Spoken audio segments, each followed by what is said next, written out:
Saya aja duluan ya. Oke, Dem, gas Dem. Kasih yang keras-keras. Siap.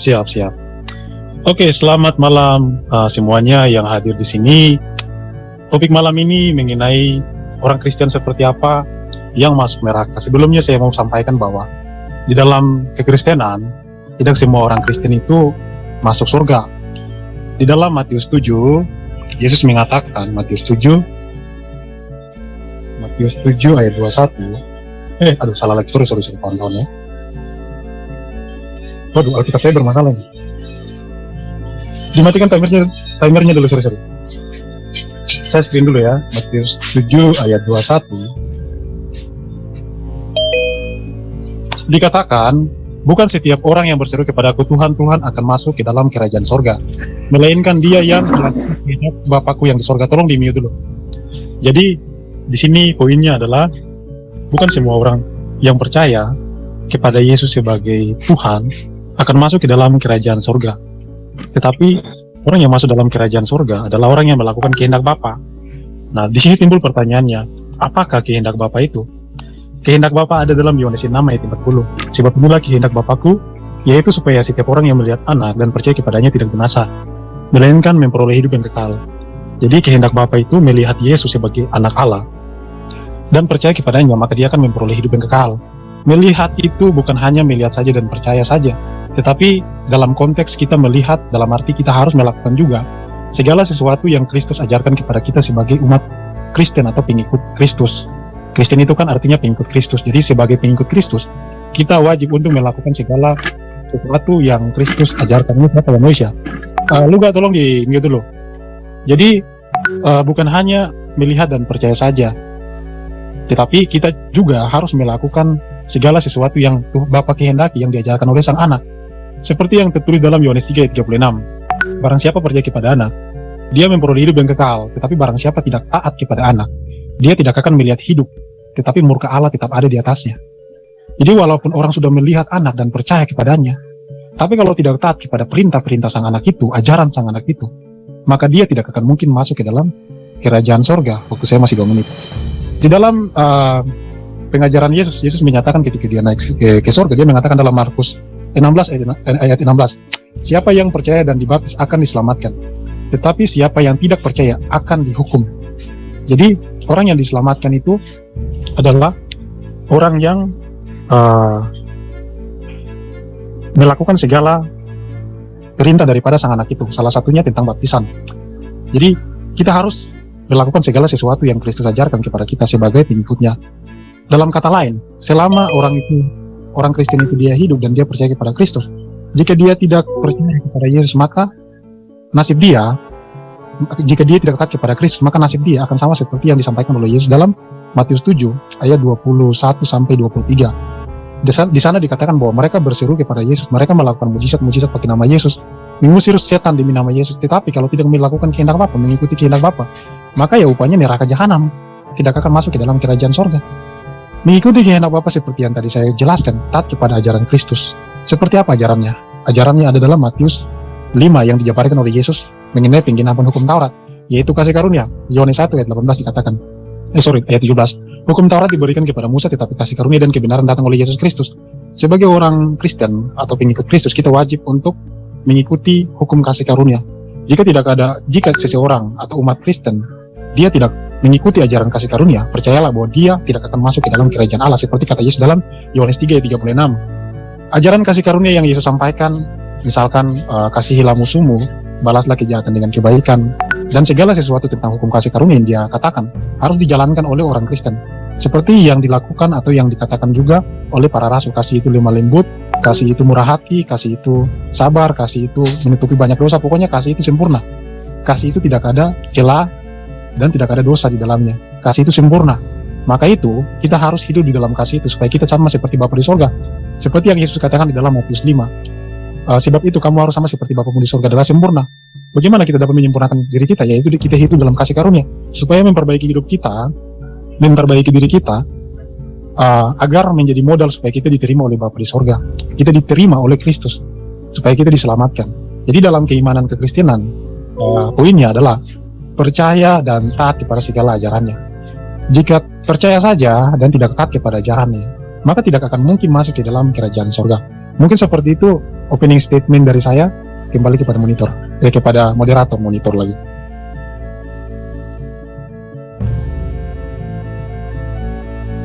Ada moderatornya nggak nih? Halo? Lanjut aja Bang Luga, lanjut. Oke. Kata kalian, kita harus punya kasih. Semua agama harus punya kasih. Tetapi kan orang mengasihi kan bisa nilai. Semua berbuat. Ada orang-orang pura-pura ngasih orang makan, udah mampu kasih. Betul, kasih, tetapi untuk dikasih itu adalah bangkai yang harus dipenuhi. Ya, Yesus berkata, kalau orang tidak dilahirkan dari air roh, Yohanes 3 ayat 5, tidak bisa masuk ke dalam kerajaan sorga. Kenapa saya katakan Demian ini tidak masuk dalam kerajaan sorga, baik itu si Bumbo, kawan-kawan Bumbo, tapi khususnya orang Katolik banyak sekali menghujat saya. Kenapa mereka menghujat saya? Karena mereka tidak ada Roh Kudus. Tahan dulu waktunya, Bang Luga. Tolong kameranya matikan aja Bang Luga, suaranya putus-putus. Ya, lanjut silakan. Oke. Orang yang tidak memiliki Roh Kudus, ya, dia tidak bisa masuk surga. Apakah ada orang Kristen yang tidak memiliki Roh Kudus? Ada. Apa penyebabnya? Itulah yang terjadi dengan Raja Saul. Pada waktu Raja Saul itu gambaran dari Kristen sekarang. Tapi karena dia tidak taat, tidak mentaati firman Tuhan, dia sebagai Kristen, dia bercabul, dia sebagai Kristen, dia merokok, dia sebagai Kristen, dia mabuk. Inilah yang menyebabkan Roh Kudus itu mundur. Dosa-dosa yang dilakukan mereka inilah yang membuat Roh Kudus itu mundur. Nah, Roh Kudus itu mundur, dia bisa pindah ke orang lain. Nah, apa akibat kalau Roh Kudus mundur? Dia tidak memiliki kuasa dan mujizat lagi di dalam hidupnya. Dia cuma hanya sebatas kekuatan manusia saja. Ngomong, jago ngomong, ya memang manusia dianugerahkan Tuhan sudah dari lahir misalnya kepandaian berbicara, tapi di dalam setiap omongannya dia sudah tidak memiliki kuasa lagi di dalam setiap pembicaraannya dia. Jadi kalau ada pun nanti orang sakit, dia nggak bisa mendoakan sembuh. Kalau ada misalnya orang kesurupan, dia nggak bisa melakukan apa-apa. Dia hanya ngomong. Seperti Rudi Yohanes, seperti Deki Ngadas. Kan mereka nggak pernah bikin mujizat dalam sejarah saya kenal mereka di YouTube. Mereka nggak pernah mendoakan orang sembuh. Mereka nggak pernah mengusir orang kerasukan setan. Apa yang menyebabkan mereka tidak memiliki kuasa, tidak memiliki mujizat? Ya karena Roh Kudus sudah nggak ada lagi di dalam diri mereka. Kalau Roh Kudus tidak ada di dalam diri mereka, otomatis sifat dan jiwa mereka selalu kontra terhadap yang punya Roh Kudus. Nah, Roh Kudus telah pindah dari Saul kepada Daud. Akhirnya Daud itu menang, bilang bisa mengalahkan Goliat, bisa memenangkan peperangan. Akhirnya Saul ini iri. Akhirnya Daud itu mau dibunuh. Kenapa? Karena Daud itu popularitasnya lebih tinggi. Karena kepenuhan Roh Kudus itu membuat kita popularitasnya tinggi. Kepenuhan Roh Kudus membuat kita lebih banyak berkat, gitu ya. Makanya saya kan dibanding Rudi kan masih lebih terkenal saya, walaupun Rudi subscribernya lebih banyak, gitu ya. Karena kenapa? Roh Kudus itu yang membuat terkenal, diberkati, mujizat banyak. Mujizat banyak itu akan mendatangkan kekayaan, gitu. Tapi kalau orang cuma ngomong ya kan gitu kan, kayak si Demian hari ini cuma bisa ngomong. Tapi kalau misalnya nanti saya bawa orang kesurupan ke dia, pasti dia mundur. Mohon pamit ya, maaf, pulang. Saya bawa orang sakit, pamit ya, mohon maaf, pulang. Jadi semua omongannya nggak ada kuasa. Nah, bagi Tuhan, kalau ada orang yang tidak punya kuasa, itu hukuman neraka. Kenapa? Menciptakan manusia itu harus Ranteng. Kameranya harus jaringan. Dan harus punya kuasa gitu. Nah, si Demian, coba nanti saya minta dia mengaku dia dari gereja mana. Kalau dia tidak mengaku dari gerejanya, itu salah satu tanda-tanda ketidakpercayaan diri. Dia hanya terikat, sebenarnya dia ini terbelenggu oleh roh jahat, sehingga diri dia aja yang berperang, bukan roh Tuhan itu. Ciri-ciri orang penuh Roh Kudus, dia tiba-tiba dia suka menyembah, dia suka menyanyi, tiba-tiba Roh Kudus turun nangis. Saya sering begitu. Kemarin aja saya habis dari KKR konser di Panguran, saya lagi nyembah, nangis, saya bercucuran air mata karena Roh Kudus itu membuat hati kita damai sejahtera, gitu. Nah, kalau Demian kan dia tidak menabur dengan cucuran air mata, dia cuma taburan dengan ngotot, dengan menghina orang, gitu. Jadi bagaimana caranya Demian pun Roh Kudus? Itu biasanya ada yang masih punya kesempatan, ada juga yang tidak punya kesempatan lagi. Biasanya yang tidak punya kesempatan ini guru-guru palsu. Guru-guru palsu ini akan terus menentang sampai dia mati, karena masa pengampunannya sudah habis. Jadi sehingga dia cenderung dia menghujat Roh Kudus. Orang yang tidak punya Roh Kudus akan cenderung menghujat Roh Kudus. Contoh, mengatakan mujizat luga dari setan, seperti Rudi mengatakan begitu, mengatakan luga dipakai kuasa setan, itu udah menghujat Roh Kudus gitu. Nah, makanya kalau memang dia punya mujizat, silakan tunjukkan mujizat aja. Saya nggak butuh omongan. Kalau Anda ngomong nggak ada mujizat, lebih baik nggak usah ngomong sama saya. Gitu. Tunjukkan mujizat baru ngomong. Kalau nggak ada mujizat, ya udah nggak usah ngomong. Gitu. Jadi nggak perlu ngomong-ngomong kalau nggak ada mujizat. Silakan. Habis. Ya silakan. Iya, oke. Jadi ini babak kedua ya. Berapa menit ya babak kedua ini? Timernya jangan dijalankan. Sama Bang. Saya nggak lihat timernya sudah. Sama. Ulang Mbak.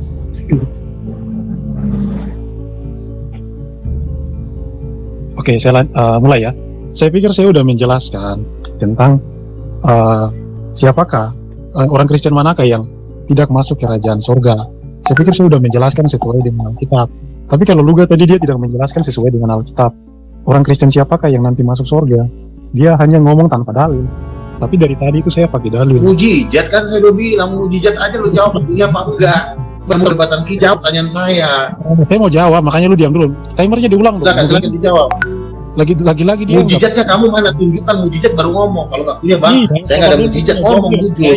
Saya diulangi timernya lah. Ini orang kok. Silakan. Ya sabar dulu, satu-satu dong ngomongnya, jangan kayak gitulah. Iya, jawab mujizat itu. Lanjut Demian. Bang Luga, kasih kesempatan Bang Demian ngomong lah. Lanjut Demian. Oh, kita nggak boleh gitu lah. Katanya lu orang Kristen nggak punya moral banget. Begini loh, kita ngomong tentang siapakah yang orang Kristen siapakah yang nanti masuk neraka menurut Bible. Dari awal saya jelaskan tentang orang Kristen manakah yang masuk surga itu sesuai dengan Bible, sesuai dengan dalil. Kalau lu tadi menjelaskannya tidak sesuai dengan dalil, yang lu tekankan di argumen lu tadi mengenai lu nggak punya mujizat, lu nggak punya Roh Kudus, itu argumen dari mana gitu loh? Apakah Yohanes Pembaptis itu tidak punya Roh Kudus? Apakah para rasul yang tidak bisa buat mujizat itu mereka nggak punya Roh Kudus? Karunia yang disampaikan oleh Rasul Paulus itu bisa berupa bernubuat, bisa berupa pengajaran dan sebagainya. Itu ada beberapa karunia. Tidak semua rasul itu punya karunia itu. Itu kan disampaikan oleh Rasul Paulus. Yang kita bahas itu bukan itu, tapi kau ini suka lari-lari dari topik. Yang kita bahas A, yang kau tanggapi B. Jadi nggak nyambung kedengarannya. Kemudian kau mengatakan bahwa semua agama itu mengajarkan kasih. Kau sebagai orang Kristen seharusnya tahu bahwa kasih yang diajarkan oleh Yesus itu berbeda dengan kasih yang diajarkan oleh agama-agama lain di dunia ini. Salah satu contohnya, tidak ada satupun agama yang berani mengikuti apa yang Yesus katakan, kasihilah musuhmu. Sampai sekarang itu tidak ada seperti itu. Atau hukum kasih karunia dalam penghakiman, yaitu kalau kita berdosa kita nggak boleh menghakimi, itu kan tidak diikuti oleh seluruh agama di dunia ini. Jadi itu yang harus kau sampaikan sesuai dengan iman kita. Jangan lu ngomongnya tentang Demian begini, Demian begitu, nggak punya Roh Kudus dan sebagainya. Artinya lu tidak punya pengetahuan tentang Alkitab. Kalau lu punya pengetahuan, seharusnya lu jawab sesuai dengan topik. Lu bahas tentang keimanan kita sesuai dengan topik. Tadi lu udah mencontohkan tentang Saul. Karena kelakuannya, sifatnya penentang Tuhan, tidak taat kepada Tuhan. Dan lu katakan bahwa Roh Kudus mundur daripada dia kan? Artinya lu mengakui sendiri bahwa kalau orang itu dia Kristen tapi dia bandel, maka Roh Kudus itu akan mundur daripada dia. Contohnya suka maki-maki orang, suka sesat-sesatkan orang, kemudian cepat emosi dan sebagainya. Yang kemarin kamu tunjukkan untuk saya ketika kita debat kemarin, itu sudah menunjukkan bahwa Roh Kudus itu mundur daripadamu, sama seperti yang tadi kau katakan. Oh, karena si Saul ini dia tidak taat kepada Tuhan, sehingga Roh Kudus pindah kepada siapa? Daud. Begitupun Roh Kudus daripadamu keluar dari lu dan pindah kepada saya. Makanya saya menjelaskan Alkitab sesuai dengan hikmat Tuhan. Kalau lu tidak menggunakan dalil, jadi bisa terlihat sekali siapa yang penuh hikmat Tuhan dan siapa yang tidak penuh dengan hikmat Tuhan tapi hikmat Saul. Nah, argumen kamu yang ketiga adalah Yohanes 3 ayat 3 sampai ayat 5 tentang dilahirkan kembali. Dilahirkan kembali itu berbicara tentang tubuh kemuliaan, bahwa kita sekarang dilahirkan dari daging, dari tanah. Tetapi kalau kita masuk ke alam haba atau alam baru, kita sebutnya dengan Yerusalem yang baru, itu menggunakan tubuh kemuliaan. Itu bukan secara lahiriah, tetapi dilahirkan dari air dan roh. Nah, bagaimana lu gak bisa mendapatkan tubuh kemuliaan itu? Yaitu dengan cara kau ikuti ajaran Yesus, hidup dalam kasih supaya kamu dibenarkan dan juga dipulihkan, diberikan tubuh kemuliaan itu. Kalau hidupmu tidak benar, suka ngata-ngatain orang, sesatkan orang, membuat kesaksian palsu dalam hidupmu, tidak taat kepada ajaran Yesus, maka kamu tidak akan mungkin mendapat tubuh kemuliaan itu. Jadi kamu karena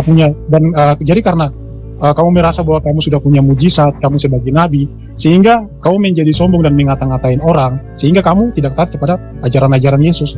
Karena kamu merasa diri sebagai seorang nabi, dan ketika kamu menyampaikan kesalahan dan orang itu mengoreksi kamu merasa bahwa dia adalah musuhmu, padahal dia sedang mengoreksi kesalahanmu. Seharusnya kalau orang salah, sebagai orang Kristen, kalau dia salah dan dinasihati oleh saudaranya, maka dia wajib untuk mengakui kesalahan. Itu yang diajarkan loh oleh Rasul Paulus. Jadi kalau mute dulu dong. Ini siapa? Lu terguncang ini. Alasan banyak nih. Jadi kalau ada saudara bersama umat Kristen yang menasihati lu, dan nasihat itu adalah untuk kebaikan lu, dan lu tidak mau mendengarkannya, maka lu sama seperti Biliam yang dinasihati tapi tidak mau, yang diajak untuk berbuat baik tapi tidak mau. Teguran itu berisi pengajaran untuk kebaikan lu sendiri. Makanya kan Nabi Salomo mengatakan apa? Orang yang mau mendengarkan didikan itu adalah orang yang mencintai pengetahuan. Tapi siapa yang membenci teguran adalah dungu. Jadi kalau kau menolak ketika kau salah dan ditegur, dan kau malah marah menyerang orang itu, maka kamu adalah orang yang dungu. Menurut siapa? Menurut Nabi Salomo. Silakan saja kau jelaskan. Habis. Oke ya, gini. Saya mau jawab dulu, katanya. Udah belum? Halo? Udah. Silakan. Oke, gini ya. Silakan. Si Demian selalu menilai saya dari perkataan yang keras. Perlu kamu ketahui, Nabi itu sifatnya memang keras. Bahkan paling ditakuti di antara semua 5 jawatan. Karena Nabi itu sifatnya menegur, bahkan menghardik. Yohanes Pembaptis menegur ahli-ahli Taurat sebagai keturunan ular beludak. Kenapa? Karena guru-guru palsu ini sudah kelewatan. Guru palsu itu kerjanya, kata Yesus, nelan rumah janda. Setelah dia nelan rumah janda, dia mengajarkan ajaran-ajaran palsu hanya demi kepentingan birahinya. Demian bukanlah seorang anak kecil yang tidak tahu apa-apa. Demian sudah mempelajari Alkitab, tetapi dia tidak melakukan firman itu. Karena kalau Demian melakukan firman itu, Roh Kudus akan turun sama kamu. Saya kemarin menyembah Tuhan, Roh Kudus turun, saya berbahasa roh sampai saya menangis. Kalau Roh Kudus itu turun, salah satu cirinya adalah menangis pada kondisi menyembah. Saya itu sering menyembah Tuhan menangis. Karena kenapa? Roh Kudus menjamah hati saya. Itu ciri orang yang penuh Roh Kudus.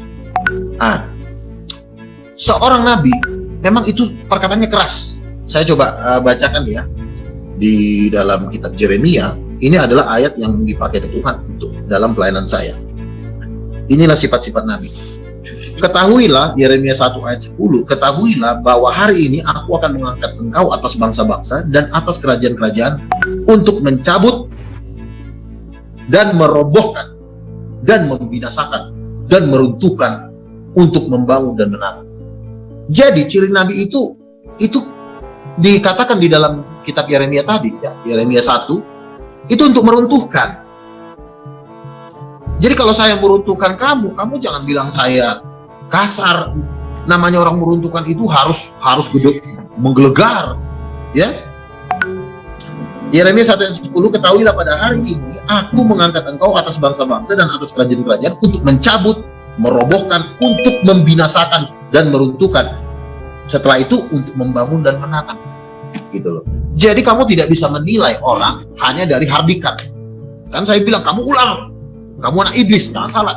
Rasul Paulus waktu dia berhadapan dengan dukun, dia mengatakan, hai anak iblis. Apakah Rasul Paulus salah? Tidak, dia sebagai rasul, dia berhak untuk menegur nabi palsu dan guru palsu dengan perkataan, hai anak iblis. Makanya kemarin kan saya bilang kamu anak setan kan, dan kamu tersinggung. Anak setan tidak boleh digunakan apabila yang diajak ngomong masih SMP, masih SMA, dan sesama jemaat tidak boleh menyetan-nyetankan, memang nggak boleh. Tetapi kalau untuk kapasitas nabi, menegur dukun, menegur nabi palsu, itu boleh, ada ayatnya. Gitu. Jadi supaya kamu tidak tersinggung. Nah, kamu tidak memiliki roh Tuhan. Kalau kamu memiliki roh Tuhan, tanda-tanda kepenuhan roh itu ada. Salah satunya berbahasa roh. Orang kalau penuh Roh Kudus, tandanya itu berbahasa roh. Dan kamu tidak bisa berbahasa roh. Itulah tanda kamu nggak ada Roh Kudus.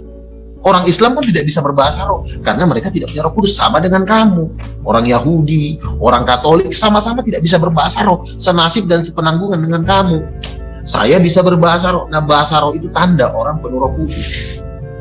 Nanti dari bahasa roh akan ada tanda lain, mengusir setan atas nama Yesus. Semua yang pembicaraan kita, kamu tidak pernah menyentuh mujizat. Kamu hanya kita harus baik, kita harus mengasihi. Kan saya bilang, tunjukkan mujizatmu baru kau bicara. Ini tidak, kamu dari tadi nggak pernah menunjukkan mujizat, kamu cuma ngomong, oh kita harus baik, kita harus mengasihi. Kalau itu iblis juga bisa baik, setan juga bisa pura-pura baik. Nah sekarang tunjukkan mujizatmu, itu aja yang kau minta. Nggak ada, ya udah tutup acara ini, nggak perlu dilanjutin lagi. Nggak ada mujizat, udah sampah. Ya, Kalau nggak ada mujizat sampah, silakan. Oke, saya ingatkan ya teman-teman ya, temanya kan apa ya, Kristen mana yang masuk neraka ya, tadi bukan soal nabi ya, Kristen mana yang masuk neraka. Oke, lanjut Demian, silakan. Ya, jadi pembahasan Tunjukkan mujizatmu baru kau bicara. Jangan kau ngomong-ngomong terus mujizatmu nggak ada. Mujizat udah 2 sesi loh saya tanya lo. Iya, Jangan kau ngomong lagi, kau nggak tunjukkan mujizatmu. Iya, sabar. Silakan. Uga, Jangan waktu ketika Demian, kali Uga. kau ulang-ulang aja omongan kau. Silakan. Uga, waktu Demian, bentar. Waktuku habis masalahnya kalau kau nggak debat pakai arahan. Silakan. Tunjukkan mujizat. Itu jawab pertanyaan saya. Ya, begini Bang Luka, tunjukin. Lebih dipertajam ya Demian ya, lanjut. Iya, mujizatnya ditunjukin. Kalau nggak ada, saya ingat sampah loh. Gue mau maghriban dulu bentar. Jangan muter-muter lagi. Udah dari kemarin muter. Bang Luka, Mujizatmu tunjukkan. Bang Luga, gini loh. Dengar. Topik kita mengenai orang Kristen seperti apa yang masuk neraka. Iya, orang yang punya mujizat. Makanya aku tanya mujizatmu mana. Gini Bang Luga, jangan masuk ke sana dulu. Rasul Paulus ini. Udahlah kamu muter-muter mas. Saya capek udah dah. Tutup aja deh. Ada gunanya nih. Dia bilang minta tunjukin mujizat, nggak ditunjukin, cuma muter-muter doang. Saya tidak mendebatkanmu. Kamu kalau nggak menjawab pertanyaan, saya nggak akan lanjutin ya. Nggak akan saya lanjutin. Ya, Stop aja. Saya mengajarkan. Moderator juga paksa dong dia menjawab pertanyaan saya. Jangan dia nggak jawab pertanyaan saya. Habis waktu saya udah mau pasar ini. Apa yang harus dijawab itu? Tunjukkan mujizatnya, itu yang saya tanya. Ini waktu saya 5 Oke, menit. baik. Iya, tapi Jam dulu. boleh. Saya tidak mendebat. Karena Ini kalau Luka, kamu saya nggak debat mujizat, kau. acaranya saya stop. Gini, saya tengahi dulu ya. Sebentar Bang Demian, saya tengahi dulu. Bang Luga, pertanyaannya yang profesional dong. Demian ini manusia biasa, mana punya dia mujizat? Dia bilang kalau Loh, kamu ini kan saya pertanyaannya nggak bilang sesuai topik. persiapan. Nggak sesuai topik. Kita arahkan ke topik aja. Udah di topik aja, jangan ke mujizat. Oh, bukan kayak ngatur. Orang nggak punya. Pertanyaannya yang realitas dong, pertanyaannya. Si Demian ini manusia biasa. Realitas sih. Saya ini punya mujizat, makanya saya juga mau lawan saya punya mujizat. Kalau nggak ada lawan saya nggak punya mujizat, udah stop aja, nggak usah dipanjangin. Habis Demian ini manusia biasa, mana punya Ya mujizat udah, dia? kalau nggak punya Gimana ini? mujizat, orang yang nggak punya mujizat nggak usah ngomong. Nggak boleh Ya ngomong. tadi kan kita Tunggu udah sepakat aja. 5 menit, kenapa jadi gini? Iya, karena dari tadi kamu saya tanya minta mujizat, saya kasih 5 menit. Pertanyaanmu itu kamu tidak jawab. sesuai topik yang kita bahas Lo tentang. topiknya itu, topik saya mujizat menentukan orang Mana ada masuk surga topik atau masuk kita neraka, mana? mengenai orang Kristen seperti apa yang masuk neraka loh. Bukan kamu yang menentukan topiknya, itu topik mana? itu Itu kesepakatan. Topik itu Udah. diajukan oleh moderator tadi. Kenapa sekarang Loh, baru kau lo harus ada keberahan? Iya kan saya bilang persyaratan Ya masuk udah, surga itu sekarang harus punya lanjutkan dong, mujizat. kenapa Nah, sekarang baru kau kamu punya ngambek? mujizat nggak? Saya nggak debat kau, saya mengajarkan kau yang benar. Betul. Berdebat Sabar, itu udah, kita sabar. menjawab pertanyaan lawan debat kita, bukan kau ngomong Loh, sendiri. begini loh, kita Ini bentar lagi diskusi saya tutup lo ya. membahas Kamu sesuai nggak jawab dengan pertanyaan kitab suci saya mengenai orang Kristen seperti apa yang masuk neraka, itu loh pembahasan kita. Iya, makanya saya tanya orang Ya yang udah, sekarang masuk ini waktu neraka saya itu diam orang yang dulu. tidak punya 5 menit tadi mujizat. kan Makanya dibilang. saya tanya tunjukkan 5 mujizatmu. menit tadi Jangan dibilang loh. muter-muter. Nggak ada kau yang muter-muter, 5 menit tadi kau muter-muter, saya nggak potong. Oke, Demian gini aku tanya. Demian pun punya mujizat kah? Enggak. Jawab. Oke, Enggak. walaupun tidak sesuai dengan topik, tapi biarkan saya menjawab selama 5 menit. Menjawab dan Oke, Bang, menanggapi. silakan. Jadi lu nggak usah ngambil-ngambil Oke, lagi lah. Iya, nggak bisa Sabar, seperti itu namanya. Jadi debat kusir. Kita tidak menjawab pertanyaan, jatuhnya Loh, kau yang debat Oh, kusir. yang debat kusir itu Bang Luga. Ini waktunya Loh. Demian loh. Jangan Sekarang kepanasan begini. dulu. Udah gini aja deh, di stop aja, nggak usah dilanjutin. Ya udah, kalau merasa Iya, mengalah, iya, kalau gini merasa aja, kalah kan, udah dia stop aja. Dia tidak punya Dia mujizat nggak mau dan dia tidak dia bisa nggak mau menjawab. diajarin, Ya ini udah stop susah, aja. Sekarang makanya cukup ya sesat terus pertanyaan. dia ini. Oke, berarti Luga yang kabur ini ya, Demian yang menang berarti. Udah kita tentukan tadi di awal, Aduh, yang kabur yang kalah. Dia nggak mau menunjukkan mujizatnya, ya dia nggak mau, ya udah selesai. Si Apa Demian sih, ini topik manusia bukan itu biasa. loh. Iya, Topik iya bukan makanya itu. jawab aja, Bang Luga. Saya sebagai manusia biasa, saya tidak Ya punya udah, kasih mujizat. saya 5 Itu menit, aja saya jawab. jawab. Jangan. Oke, silakan Silakan jawab jawab. selama 5 menit. Oke, Demian silakan. Luga saya stop Oke, dulu. saya jawab Silakan. ya. Bilang, Oke, saya saya jawab. manusia biasa dan saya tidak punya mujizat. Bilang Iya, gitu dong. iya saya jawab, sabar, Oke, saya silakan. jawab. Silakan. Begini, saya tidak punya mujizat. Ingat ya baik-baik, jangan potong dulu Luga, ini waktu saya 5 menit. Karena dalam penjelasan Rasul Paulus dia mengatakan karunia itu bermacam-macam dan tidak semua orang itu punya karunia yang sama. Harus digarisbawahi itu. Tidak semua para rasul itu punya mujizat. Yohanes Pembaptis tidak punya mujizat. Matius tidak punya mujizat. Siapa lagi? Banyak sekali rasul-rasul, 12 itu tidak semuanya punya mujizat. Tapi semuanya punya karunia. Tidak semua punya mujizat, tapi semuanya punya karunia. Dan setiap karunia para rasul itu berbeda-beda. Itu harus dipahami dan dicatat baik-baik. Kalau nggak ngerti berarti kau baca dulu kitab Rasul Paulus biar ngerti pengajaran Kristen. Itu udah terjawab ya, jangan ngambil-ngambil lagi. Pembahasan kita sebenarnya bukan tentang mujizat dan juga mengenai Roh Kudus. Pembahasan kita mengenai orang Kristen seperti apa yang masuk ke dalam neraka. Luka tadi sudah berargumen bahwa dia mempunyai sifat yang keras seperti para nabi. Ingat ya Luka, lu mengutip perkataan daripada Yohanes Pembaptis kepada orang-orang Farisi bahwa mereka adalah ular beludak. Begitupun perkataan Rasul Paulus tentang iblis itu, dia menghardik iblis itu. Itu tidak ada yang salah. Yang salah tuh begini loh, kau sesat, kemudian kau sesatkan orang. Kau pesina tapi kau suka ngata-ngatain orang lain itu pesina. Kau orang berdosa tapi kau suka ngata-ngatain orang itu orang berdosa. Seperti yang Yesus sampaikan dalam Alkitab kepada orang-orang Yahudi. Bagaimana mereka mau menghakimi orang? Sedangkan mereka pun melakukan hal yang sama. Mereka menghakimi orang dengan ukuran hukum Taurat. Sedangkan mereka pun melanggar hukum Taurat itu. Jadi selama kau sebagai orang Kristen tidak pernah taat kepada seluruh perintah Yesus, jangan pernah kamu menjadi hakim atas orang lain, kemudian menyesatkan orang lain, dan menegur-negur orang lain. Perbaiki dirimu. Karena kau manusia biasa sama seperti saya. Kalau kau bilang kau nabi, Miriam itu dia dihukum oleh kesalahannya. Daud itu dihukum oleh Tuhan karena kesalahannya. Jadi jangan pikir bahwa si orang nabi itu orang yang benar, ketika berbuat salah tidak akan dihukum. Setiap perbuatan jahat itu ada tanggungannya, ada upahnya. Kau tabur kejahatan, kau pun akan menuai kejahatan.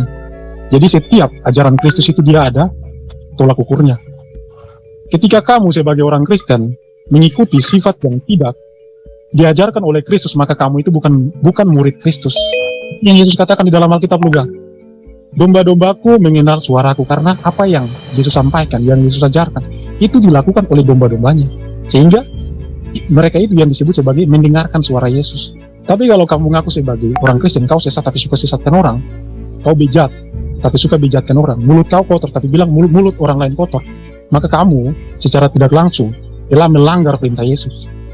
Bahwa selama kau masih berdosa, kau masih melakukan hal yang sama, seharusnya kamu tidak boleh melakukan itu kepada saudaramu.